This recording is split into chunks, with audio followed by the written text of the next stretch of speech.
Oke, kita lanjutkan pada bagian yang kedua tentang negara dan konstitusi. Ya. Pada bagian yang kedua, kita akan mencoba menguraikan lebih lanjut tentang peranan konstitusi di dalam kehidupan berbangsa dan bernegara. Nah, sebagaimana yang kita ketahui, negara tanpa konstitusi atau tanpa undang-undang maka akan melahirkan sebuah pemerintahan yang sewenang-wenang. Ada beberapa fungsi konstitusi dalam kehidupan berbangsa dan bernegara. Nah, di sini disebutkan tentang konstitusi disusun sebagai pedoman dasar di dalam penyelesaian kehidupan negara agar negara berjalan tertib, teratur, dan tidak terjadi tindakan yang sewenang-wenang dari pemerintah terhadap rakyatnya. Dalam konstitusi ditentukan kerangka bangunan suatu negara, kewenangan pemerintah sebagai pihak yang berkuasa, dan tentang hak asasi manusia. Nah, kalau kita turunkan secara lebih umum, maka konstitusi di Indonesia itu bisa kita baca di dalam Undang-Undang Dasar Negara Republik Indonesia. Ya. Undang-Undang Dasar 45 sudah teruraikan secara keseluruhan tentang sistem tata negara yang ada di Republik ini. Nah, kemudian bagaimana undang-undang itu dibuat? Maka tentu semua undang-undang, semua konstitusi, semua hukum harus bersumber dari landasan dasar negara Indonesia, yaitu Pancasila sebagai sumber dari segala sumber hukum, gitu ya. Oke, ya, lantas yang kedua, menurut si Armstrong, gitu, tujuan konstitusi sama, yaitu satu, membatasi tindakan pemerintah agar tidak sewenang-wenang terkait eksekutif. Yang kedua, menjamin hak rakyat yang diperintah. Ini hubungan negara dengan warga negara agar berjalan secara seimbang. Ada hak dan kewajiban yang harus diperhatikan di sana. Kita akan bahas pada sesi berikutnya ya tentang hubungan negara dengan warga negara. Kemudian yang berikutnya, menetapkan pelaksanaan kekuasaan yang berdaulat. Ya.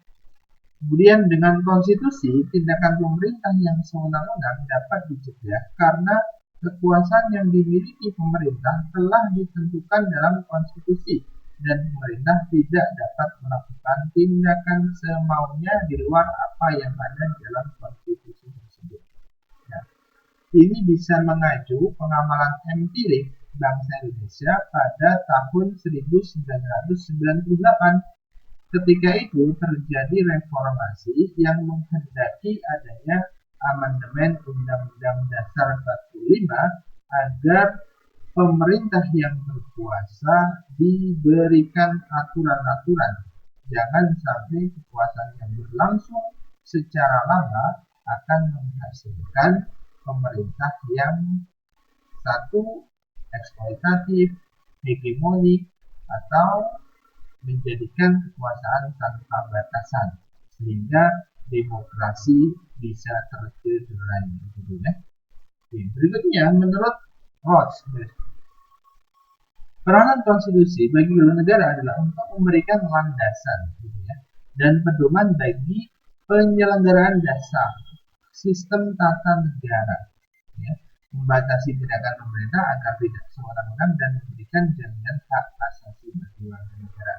Ya, sama secara umum fungsi konstitusi yang paling utama adalah membatasi kekuasaan pemerintah agar tidak berbuat sewenang-wenang dan tentunya hak asasi warga negara bisa diperoleh sebagaimana jaminan undang-undang tersebut.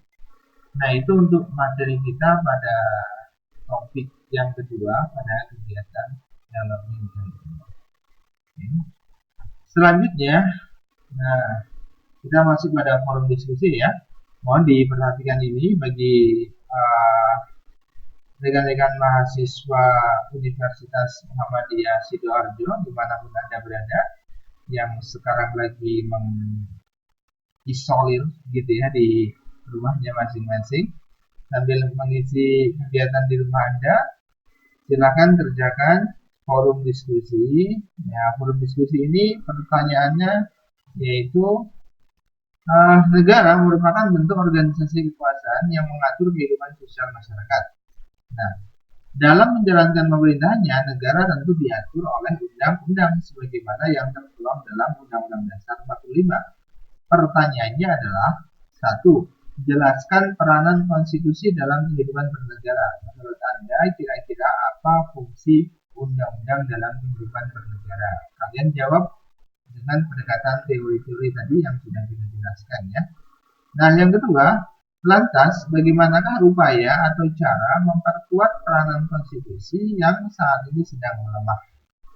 Ada berbagai macam kasus pelanggaran-pelanggaran undang-undang, ya, pelanggaran ya, yang di situ tidak dijalankan sebagaimana amanah undang-undang sehingga melahirkan berbagai macam bentuk ketidakadilan atau pelanggaran-pelanggaran hukum.